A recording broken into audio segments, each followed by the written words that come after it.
दोस्तों, हम लोग PYQ सीरीज कर रहे हैं, इंडियन पॉलिटी का कर रहे हैं, जो कि विभिन्न PCS एग्जाम्स में पूछे जा चुके हैं, IAS में भी पूछे जा चुके हैं और आगे आने वाले किसी भी PCS एग्जाम, किसी भी स्टेट PCS का या फिर जनरल कंपटीशन में भी, जनरल में जैसे BSSC, inter level, graduate level या बिहार दरोगा या BPSC के थ्रू जो टीचर्स के एग्ज़ाम लिए जाते हैं या अन्य स्टेट में भी जो टीचर्स के एग्ज़ाम होते हैं, उनके लिए भी काफ़ी महत्वपूर्ण रहेंगे।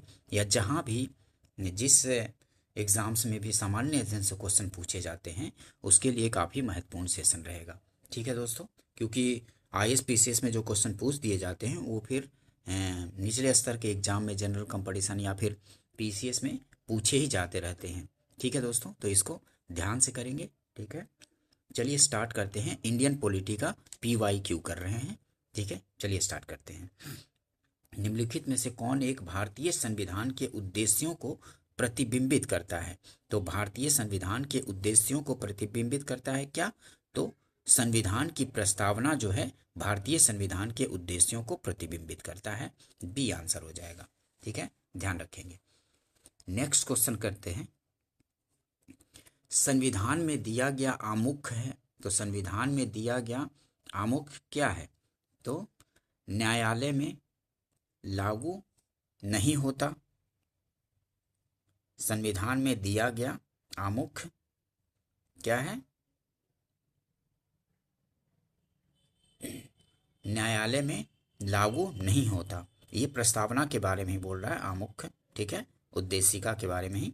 ठीक है, संविधान में दिया गया आमुख न्यायालय में लागू नहीं होता। सही है, न्यायालय में लागू नहीं कराया जा सकता है इसको। ठीक है, और महत्वपूर्ण है और उसकी उपयोगिता है।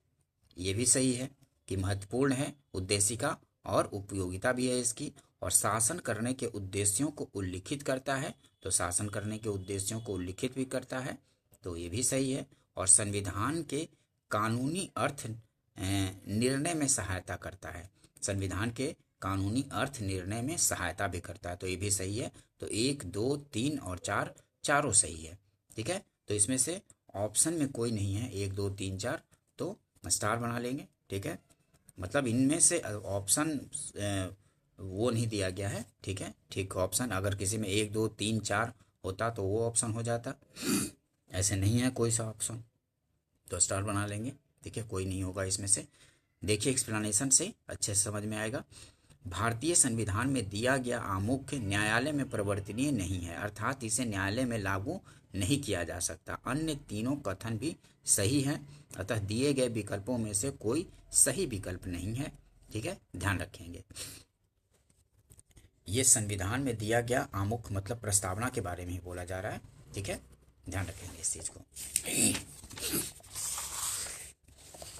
नेक्स्ट क्वेश्चन देखते हैं। निम्न में से कौन सही है? तो इनमें से कौन सही है देखते हैं।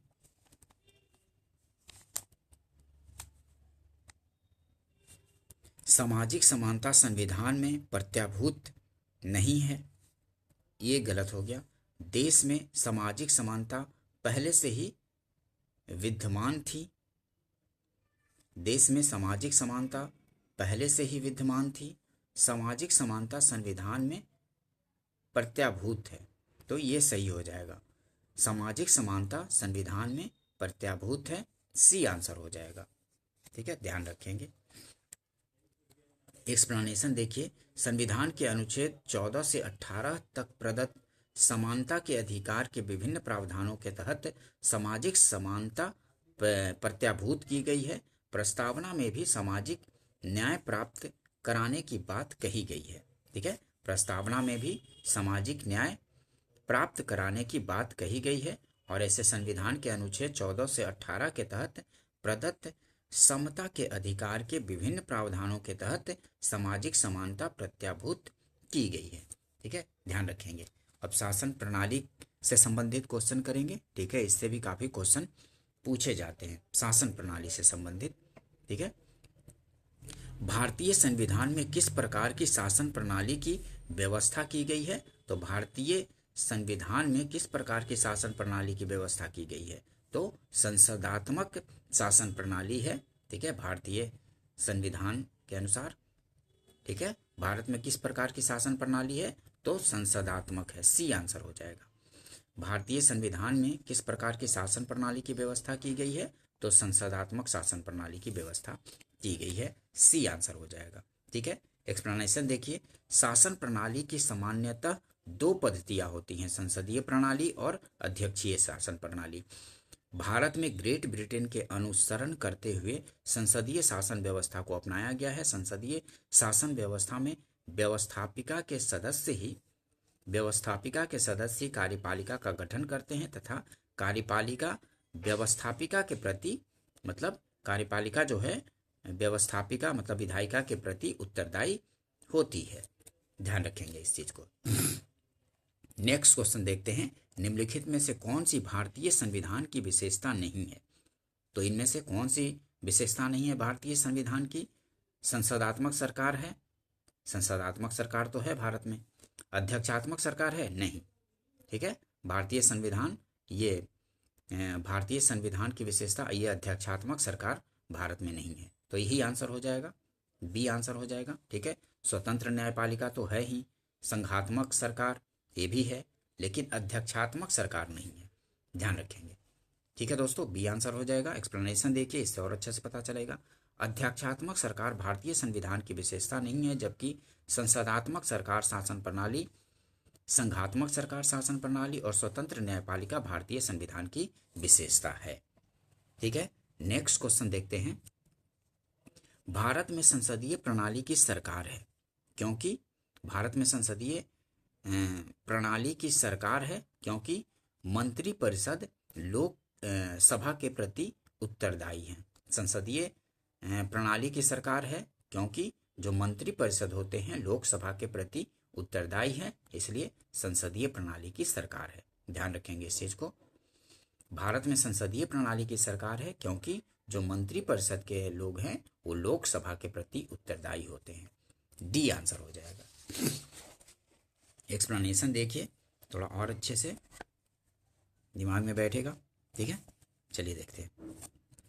भारत में संसदीय प्रणाली की सरकार है क्योंकि मंत्रिपरिषद लोकसभा के प्रति उत्तरदायी है। संसदीय शासन प्रणाली को मंत्रिमंडलीय व्यवस्था भी कहा जाता है। इस शासन व्यवस्था में संसद विधि निर्माण की सर्वोच्च संस्था होती है तथा कार्यपालिका अपने सभी कार्यों के लिए संसद के प्रति उत्तरदायी होती है। कार्यपालिका के सदस्य संसद के सदस्य होते हैं और कार्यपालिका तभी तक सत्तारूढ़ या कार्यरत रहती है जब तक उसे संसद लोकसभा का विश्वास प्राप्त रहता है।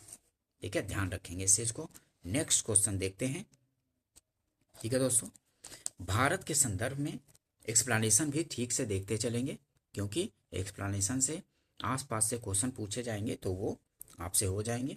ठीक है, ठीक से ध्यान से देखेंगे। ठीक है, चलिए स्टार्ट करते हैं। नेक्स्ट क्वेश्चन, भारत के संदर्भ में संसदीय शासन प्रणाली में निम्नलिखित में से कौन से सिद्धांत संस्थागत रूप में निहित है। भारत के संदर्भ में संसदीय शासन प्रणाली में भारत के संदर्भ में संसदीय शासन प्रणाली में निम्नलिखित में से कौन से सिद्धांत संस्थागत रूप में निहित है, तो क्या है, मंत्रिमंडल के सदस्य संसद के सदस्य होते हैं। तो ये सही है, जो मंत्रिमंडल के सदस्य होते हैं संसद के सदस्य होते हैं। जब तक मंत्रियों को संसद का विश्वास प्राप्त रहता है तब तक ही वे अपने पद पर बने रहते हैं, ये भी सही है। और राज्य का अध्यक्ष ही मंत्रिमंडल का अध्यक्ष होता है, राज्य का अध्यक्ष ही मंत्रिमंडल का अध्यक्ष होता है, तो ये नहीं है। ठीक है, ये तीसरा गलत हो जाएगा। ए 1 और 2 सही होगा तो ए आंसर हो जाएगा। ठीक है, ध्यान रखेंगे। एक्सप्लेनेशन देखिए, अनुच्छेद 75(5) में उल्लेख है कि मंत्री बिना संसद सदस्य बने 6 माह से अधिक अपने पद पर नहीं रहेगा, मतलब 6 महीने तक पद पर रह सकता है बिना संसद का सदस्य बने। ठीक है, अर्थात मंत्रिमंडल के सदस्य संसद के सदस्य होते हैं। ठीक है, जो मंत्रिमंडल के सदस्य होते हैं संसद के सदस्य होते हैं। मंत्रिपरिषद सामूहिक रूप से लोकसभा के प्रति उत्तरदायी होगी अनुच्छेद 75(3) के अनुसार। इसलिए कूट 2 भी सही है क्योंकि लोकसभा संसद का भाग है राज्य का अध्यक्ष, राज्य का जो अध्यक्ष होता है कौन होता है? राष्ट्रपति होता है, जबकि मंत्रिमंडल की अध्यक्षता प्रधानमंत्री करते हैं। तो यहाँ राज्य का अध्यक्ष मंत्रिमंडल का अध्यक्ष होता है, ये बात गलत हो गया, ठीक है, क्योंकि जो राज्य का अध्यक्ष होता है भारत में वो राष्ट्रपति होते हैं। ध्यान रखेंगे इस चीज को। नेक्स्ट क्वेश्चन देखते हैं, संसदात्मक शासन व्यवस्था में क्या होता है? तो संसदात्मक शासन व्यवस्था में विधायिका का कार्यपालिका पर नियंत्रण होता है। ये बात सही है कि विधायिका का कार्यपालिका पर नियंत्रण होता है संसदात्मक शासन व्यवस्था में, ठीक है, डी आंसर हो जाएगा। विधायिका का कार्यपालिका पर नियंत्रण होता है। व्याख्या देखिए, संसदात्मक शासन व्यवस्था में कार्यपालिका विधायिका द्वारा नियंत्रित होती है। जो कार्यपालिका होती है विधायिका द्वारा नियंत्रित होती है। ध्यान रखेंगे इस चीज को। नेक्स्ट क्वेश्चन देखते हैं, राष्ट्रपति पद्धति में समस्त कार्यपालिका की शक्ति निहित होती है किसमें? तो राष्ट्रपति पद्धति वाली जो सरकार होती है उसमें राष्ट्रपति में सारी शक्तियां निहित होती हैं, ठीक है, ध्यान रखेंगे, ए आंसर हो जाएगा। राष्ट्रपति पद्धति में समस्त कार्यपालिका की शक्तियां निहित होती हैं किसमें? तो राष्ट्रपति में निहित होती हैं। एक्सप्लेनेशन देखिए, राष्ट्रपति शासन पद्धति में समस्त कार्यपालिका शक्तियां राष्ट्रपति में निहित होती हैं। इस शासन पद्धति को अध्यक्षात्मक शासन पद्धति के नाम से भी जाना जाता है। जो यूएस में शासन पद्धति है तो वो अध्यक्षात्मक या राष्ट्रपति पद्धति ही है, ठीक है, ध्यान रखेंगे। और भारत में किस प्रकार की है? तो संसदात्मक शासन प्रणाली है भारत में। नेक्स्ट क्वेश्चन देखते हैं, भारत में राजनीतिक व्यवस्था के मूलभूत लक्षण क्या हैं? तो भारत में राजनीतिक व्यवस्था के मूलभूत लक्षण हैं, यह एक लोकतांत्रिक गणतंत्र है। सही बात है कि भारत एक लोकतांत्रिक गणतंत्र है, सही है। इसमें संसदात्मक रूप की सरकार है, ये भी सही है। सर्वोच्च सत्ता भारत की जनता में निहित है, तो ये भी सही है। यह एक एकीकृत शक्ति का प्रावधान करती है, यह एक एकीकृत शक्ति का प्रावधान करती है, तो ये गलत हो गया, ठीक है। 1, 2 और 3 सही है, तो बी आंसर हो जाएगा। ध्यान रखेंगे, 1, 2 और 3 सही, बी आंसर हो जाएगा। देखिए व्याख्या देखते हैं, एक्सप्लेनेशन से और अच्छे से समझ आएगा। लोकतांत्रिक गणतंत्र संसदात्मक सरकार एवं सर्वोच्च सत्ता का जनता में निहित होना भारत की राजनीतिक व्यवस्था के मूलभूत लक्षण है। तथापि यह एक एकीकृत शक्ति यूनिफाइड ऑथोरिटी का प्रावधान नहीं करती है, बल्कि सत्ता को केंद्र एवं राज्यों में विभाजित किया गया है, ठीक है, सत्ता केंद्र और राज्यों में विभाजित किया गया है। ये एकीकृत शक्ति का प्रावधान नहीं करती है, ध्यान रखेंगे इस चीज को। राज्यों और केंद्रों दोनों को ही सत्ता प्राप्त है, ठीक है, दोनों में शक्तियों का विभाजन किया गया है भारतीय संविधान के अनुसार। नेक्स्ट क्वेश्चन देखते हैं, निम्नलिखित कथनों पर विचार कीजिए। भारत एक लोकतांत्रिक राज्य व्यवस्था है, तो भारत एक लोकतांत्रिक राज्य व्यवस्था है, सही है। भारत एक प्रभुसत्ता संपन्न राज्य है, ये भी सही है। भारत एक प्रभुसत्ता संपन्न राज्य है, सही है। भारत में लोकतांत्रिक समाज है, ये भी सही है। भारत एक कल्याणकारी राज्य है, तो ये भी सही है। 1, 2, 3, 4 चारों सही हो गया, तो 1, 2, 3, 4 डी आंसर हो जाएगा, ठीक है। एक्सप्लेनेशन देखिए और अच्छे समझ आएगा। भारतीय संविधान के तहत भारत में एक लोकतांत्रिक राज्य व्यवस्था है तथा यह एक प्रभु सत्ता संपन्न राज्य है। यह नीति के निर्देशक तत्वों के द्वारा संविधान निर्माताओं ने कल्याणकारी राज्य की संकल्पना को भी अभिव्यक्त किया, साथ ही भारतीय समाज को भी लोकतांत्रिक माना जा सकता है, तो डी आंसर हो जाएगा। ध्यान रखेंगे, एक्सप्लेनेशन को भी थोड़ा सा करते चलेंगे। निम्नलिखित में से कौन सी विशेषता भारतीय राजतंत्र की नहीं है? तो इनमें से कौन सी विशेषता जो है भारतीय राजतंत्र की नहीं है? तो सत्तावादी सरकार है, नहीं, ये ऑथोरिटेरियन गवर्नमेंट थोड़ी ना है। यहाँ तो लोकतांत्रिक सरकार है, विधि के द्वारा शासन स्थापित किया गया है, और एक ये संविधान संगत सरकार है, ठीक है, संविधान के अनुसार चलाई जाती है सरकार, ठीक है। देखिए ऑप्शन देखते हैं। एक संविधान संगत सरकार है, सही बात है। लोकतांत्रिक सरकार है, बिल्कुल। विधि का शासन है, सही है। सत्तावादी सरकार ऑथोरिटेरियन गवर्नमेंट है, नहीं। तो डी आंसर हो जाएगा, नहीं पूछ रहा था। देखिए एक्सप्लेनेशन, भारत में विधि का शासन है, यहाँ गणतंत्र है न कि राजतंत्र, ठीक है। यहाँ राजतंत्र नहीं है, गणतंत्र है। प्रत्येक 5 वर्ष के उपरांत जनता अपने प्रतिनिधियों का निर्वाचन कर संविधान संगत लोकतांत्रिक सरकार का गठन करती है, यहाँ सत्तावादी सरकार नहीं है, ध्यान रखेंगे। नेक्स्ट क्वेश्चन देखते हैं। कल्याणकारी राज्य वेलफेयर स्टेट का उद्देश्य क्या है, ठीक है। कल्याणकारी राज्य वेलफेयर स्टेट का उद्देश्य क्या है, तो अधिकतम संख्या का अधिकतम कल्याण सुनिश्चित करना, यही वेलफेयर स्टेट कल्याणकारी राज्य का उद्देश्य है। अधिकतम संख्या का अधिकतम कल्याण सुनिश्चित करना, यही कल्याणकारी राज्य का उद्देश्य है, ये आंसर हो जाएगा, ठीक है। व्याख्या देखिए, इससे और अच्छे से समझ आएगा। कल्याणकारी राज्य का आशय राज्य द्वारा देश की अधिकतम जनसंख्या का अधिकतम कल्याण सुनिश्चित करना है। कल्याणकारी राज्य में उदारवाद, स्वतंत्रता और समाजवाद समानता को अंतर्निहित करने का प्रयास किया जाता है। जैसा कि भारत एक कल्याणकारी राज्य है, ध्यातव्य है कि अधिकतम लोगों का अधिकतम कल्याण उपयोगितावाद की विशेषता लक्षण है। कल्याणकारी राज्य की अवधारणा भारतीय संविधान के भाग 4 में प्रदत्त राज्य के नीति निर्देशक तत्वों में निहित है। कल्याणकारी राज्य की अवधारणा कहाँ निहित है, तो कल्याणकारी राज्य की अवधारणा भारतीय संविधान के भाग 4 में प्रदत्त राज्य के नीति निर्देशक तत्वों में निहित है। इसके अनुसार राज्य लोगों के कल्याण के लिए एक सामाजिक व्यवस्था का संवर्धन करेगा, जिसमें सामाजिक, आर्थिक और राजनैतिक न्याय शामिल है, ध्यान रखेंगे। नेक्स्ट क्वेश्चन देखते हैं। निम्नलिखित कथनों में से कौन सही है, निम्नलिखित कथनों में से कौन सा सही है, तो भारत एक संसदात्मक प्रजातंत्र है, सही बात है। भारत एक संसदात्मक प्रजातंत्र है। भारतीय संविधान अध्यक्षात्मक है, नहीं। भारत एक नाम मात्र का राजतंत्र है, नहीं। भारत एक कुलीन तंत्र है, नहीं। भारत एक संसदात्मक प्रजातंत्र है, डी आंसर हो जाएगा। व्याख्या देखिए, एक्सप्लेनेशन से और अच्छा समझेंगे। भारत में संसदात्मक प्रजातंत्र को अपनाया गया है, ठीक है।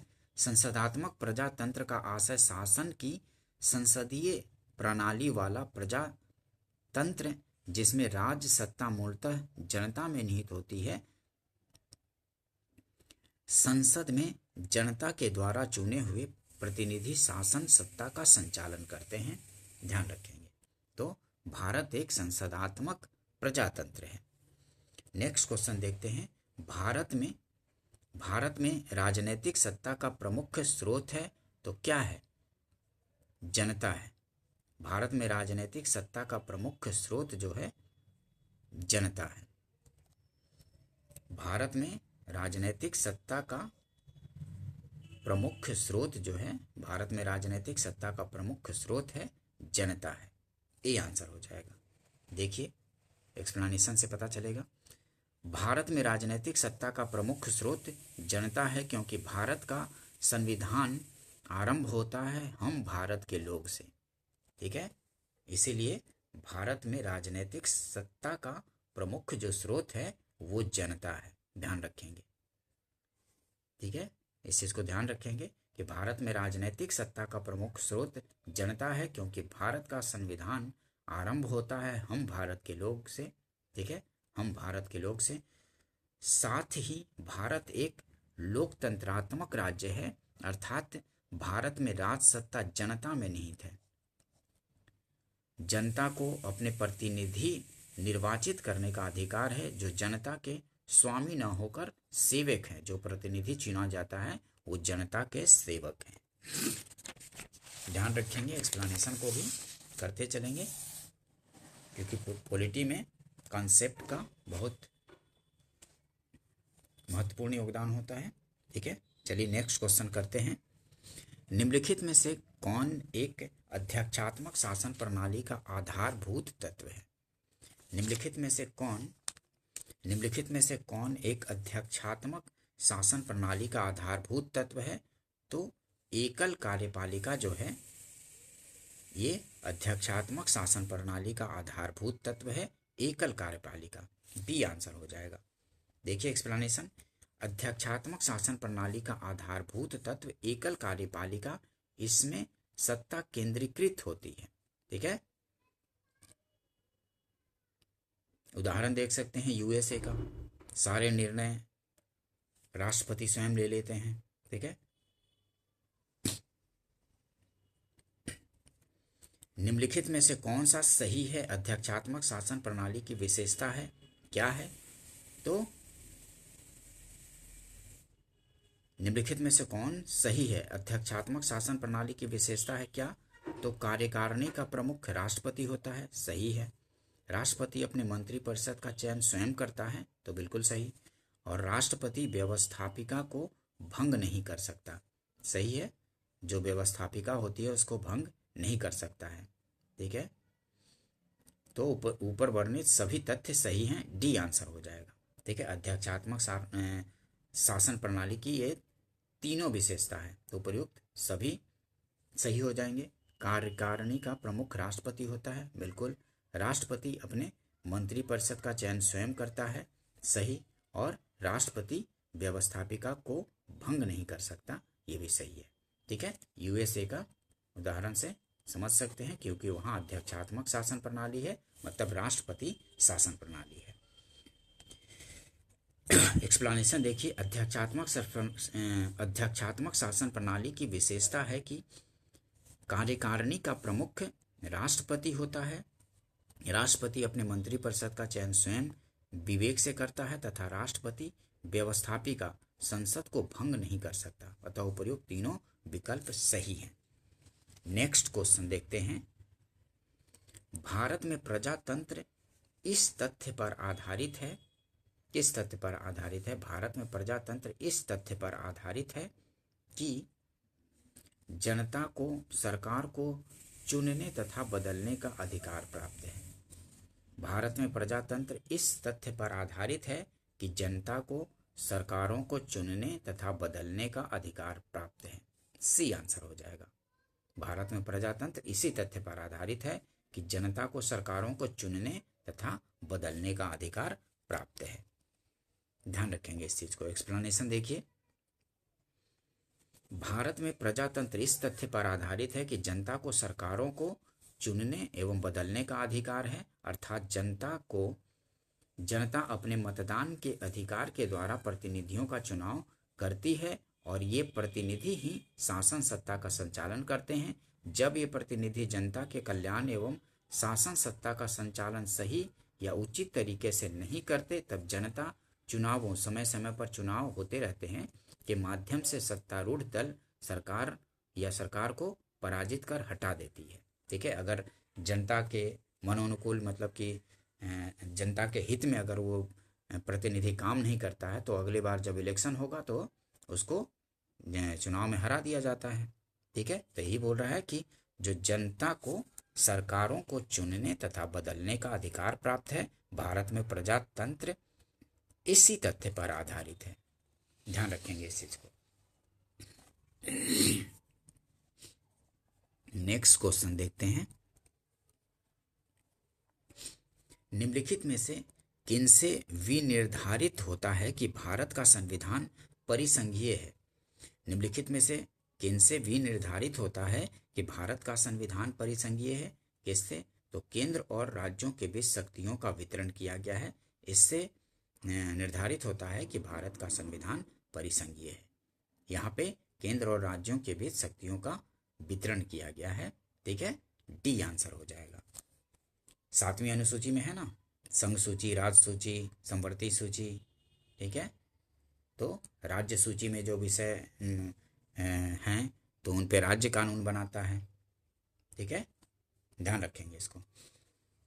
एक्सप्लेनेशन देखिए, कोई राज्य संघात्मक है अथवा एकात्मक, यह संविधान द्वारा संघ और राज्यों के मध्य शक्तियों के विभाजन के आधार पर जाना जाता है। यदि संघ एवं राज्यों के मध्य शक्तियों का विभाजन है तो उस राज्य को संघीय राज्य कहा जाता है। भारत का संविधान परिसंघीय है क्योंकि केंद्र और राज्यों के बीच शक्तियों का वितरण किया गया है। ध्यान रखेंगे इसको। भारतीय संविधान कैसा है? तो भारतीय संविधान अंशतः कठोर और अंशतः लचीला है। ध्यान रखेंगे कि भारतीय संविधान कैसा है, तो अंशतः कठोर और अंशतः लचीला है। डी आंसर हो जाएगा। ध्यान रखेंगे इसको। क्वेश्चन बार बार रिपीट होते हैं कि भारतीय संविधान कैसा है, तो अंशतः कठोर और अंशतः लचीला है। भारतीय संविधान को कठोर और नम्य का मिश्रण माना जाता है, अतः यह अंशतः कठोर अंशतः लचीला संविधान है। इसके कतिपय उपबंधों को संसद द्वारा साधारण बहुमत से ही, मतलब कुछ उपबंधों को संसद द्वारा साधारण बहुमत से ही संशोधित किया जा सकता है, जबकि अन्य के संशोधनों के लिए अनुच्छेद 368 के अधीन 2/3 बहुमत की आवश्यकता होती है। साथ ही कुछ उपबंधों के संशोधन के लिए संसद के विशेष बहुमत के अतिरिक्त आधे से अन्यून राज्यों का अनुसमर्थन भी आवश्यक होता है। मतलब कम से कम आधे राज्यों का राज्यों से भी अनुमति लेना होता है। ठीक है, संविधान संशोधन के लिए 2/3 बहुमत और फिर राज्यों से भी कम से कम आधे राज्यों से अनुमति लेना पड़ता है, तब जाकर के संशोधन। मतलब कुछ में तो साधारण बहुमत से, कुछ में बहुत कठोर है। ठीक है, इस वजह से अंशतः कठोर और अंशतः लचीला है। ध्यान रखेंगे। नेक्स्ट क्वेश्चन देखते हैं। भारत की संसदीय शासन प्रणाली में भारत की संसदीय शासन प्रणाली एवं ब्रिटेन की संसदीय शासन प्रणाली में अंतर का बिंदु निम्नलिखित में से कौन सा है? तो न्यायिक समीक्षा जो है अंतर का बिंदु है। ठीक है, क्योंकि भारतीय संविधान में न्यायिक समीक्षा है, लेकिन वहाँ पे न्यायिक समीक्षा जैसी चीज़ें नहीं है। वहाँ संसद ही सर्वोच्च होता है ब्रिटेन में। ठीक है, ब्रिटेन जो कानून बना देता है वो वही मान्य है, लेकिन भारत में अगर कानून बना दिया जाता है, अगर वो संविधान के अनुसार और या फिर किसी अधिकारों का हनन करता है और तो उसका मतलब समीक्षा किया जाता है, न्यायिक समीक्षा न्यायालय द्वारा। देखिए एक्सप्लेनेशन पहले देखते हैं। भारत की संसदीय शासन प्रणाली एवं ब्रिटेन की संसदीय शासन प्रणाली में अंतर का बिंदु निम्नलिखित में से कौन सा है? तो न्यायिक समीक्षा है। देखिए एक्सप्लेनेशन से अच्छे से पता चलेगा। ब्रिटिश संसद लिखित संविधान के अभाव में संप्रभु निकाय है, जबकि ब्रिटिश जो संसद है वो संप्रभु निकाय है, जबकि भारतीय संसद की शक्तियां एवं कार्य प्रणाली संविधान की सीमाओं के अधीन है, जिनकी न्यायिक समीक्षा की जा सकती है। ठीक है, जो भारतीय संसद की शक्तियां एवं कार्य प्रणाली जो है संविधान की सीमाओं के अधीन ही है। ठीक है, संविधान की सीमाओं के अधीन रह करके ही कार्य होता है और जिनकी न्यायिक समीक्षा भी की जा सकती है, लेकिन वहां पे ऐसा नहीं है। संसद क्या है? संप्रभु निकाय है ब्रिटेन में। ध्यान रखेंगे। नेक्स्ट क्वेश्चन करते हैं। निम्न कथनों पर विचार कीजिए और अंत में दिए हुए कूट से सही उत्तर का चयन कीजिए। कथन और कारण का प्रश्न है, तो कथन ए और कारण आर है। भारत के संविधान में एक संघीय प्रणाली का प्रावधान है। भारत के संविधान में एक संघीय प्रणाली का प्रावधान है, तो सही बात है। और उसने एक बहुत शक्तिशाली केंद्र की रचना की है, तो उसने एक बहुत शक्तिशाली केंद्र की रचना की है, ये भी सही है, लेकिन व्याख्या सही नहीं करता है। ठीक है, तो बी आंसर हो जाएगा। ठीक है, ए और मतलब कथन और कारण दोनों सही है, लेकिन कारण कथन की सही स्पष्टीकरण नहीं है, तो बी आंसर हो जाएगा। भारत के संविधान में एक संघीय प्रणाली का प्रावधान है, सही है। उसने एक बहुत शक्तिशाली केंद्र की रचना की है, तो ये भी सही है, बी आंसर होगा। एक्सप्लेनेशन देखिए। भारतीय संविधान एक संघीय प्रणाली का प्रावधान करता है क्योंकि केंद्र और राज्यों के मध्य शक्तियों का स्पष्टता विभाजन है, ठीक है। यद्यपि यह पूर्ण संघ नहीं है, क्योंकि इसके कई प्रावधान एक शक्तिशाली केंद्र की रचना करते हैं, ठीक है। ये पूर्ण संघ नहीं है, भारत जो है पूर्ण संघ नहीं है, क्योंकि इसके कई जो प्रावधान हैं शक्तिशाली केंद्र की रचना करते हैं। अतः ए और आर दोनों सही हैं, किंतु कारण कथन की सही व्याख्या नहीं करता है, ध्यान रखेंगे, ठीक है दोस्तों। नेक्स्ट क्वेश्चन करते हैं। निम्न में से कौन एक भारत के संविधान का संघीय लक्षण नहीं है, ठीक है। भारत के संविधान का संघीय लक्षण नहीं है, तो एकल नागरिकता जो है भारत के संविधान का संघीय लक्षण नहीं है। केंद्र तथा राज्यों के बीच शक्तियों का बंटवारा, ये संघीय लक्षण है। पूर्ण रूप से लिखित संविधान, ये भी संघीय लक्षण है। और स्वतंत्र न्यायपालिका, ये भी संघ का लक्षण है। लेकिन एक हरी नागरिकता जो है, भारत में एक हरी नागरिकता है, लेकिन और जो संघीय सरकार होती है वहाँ पे राज्यों और केंद्र दोनों की नागरिकता होती है, दोहरी होती है। लेकिन ये एकल नागरिकता भारत में है, तो ये संघीय लक्षण नहीं है, सी आंसर हो जाएगा। एक्सप्लेनेशन देखिए और इससे अच्छे से समझ में आएगा। एक हरी नागरिकता भारत के संविधान का संघीय लक्षण नहीं है। भारतीय संविधान में एकात्मक और संघात्मक दोनों ही विशेषताएं मौजूद हैं। भारतीय संविधान के संघात्मक लक्षणों में लिखित संविधान, कठोर संविधान, केंद्र तथा राज्यों में शक्तियों का वितरण, न्यायपालिका की सर्वोच्चता एवं स्वतंत्र द्विसदनीय विधानमंडल आदि हैं। जबकि एकात्मक लक्षणों के अंतर्गत एकल नागरिकता, राज्यपालों की राष्ट्रपति द्वारा नियुक्ति, आपातकाल की घोषणा, समझौतों को लागू करने में संसद की शक्ति आदि का उल्लेख किया जा सकता है, ठीक है। जबकि एकात्मक लक्षणों के अंतर्गत भारत में जो एकात्मक लक्षण क्या दिखते हैं के अंतर्गत एकल नागरिकता है, राज्यपालों की राष्ट्रपति द्वारा नियुक्ति की जाती है, आपातकाल की घोषणा होती है तो केंद्र के नियंत्रण में सारे अधिकार आ जाते हैं ना, राज्यों के भी, तो यहाँ पे एकल लक्षण भी दिखते हैं, ठीक है। तो एक हरी नागरिकता जो है ये संघीय लक्षण नहीं है, ध्यान रखेंगे इसको। नेक्स्ट क्वेश्चन देखते हैं।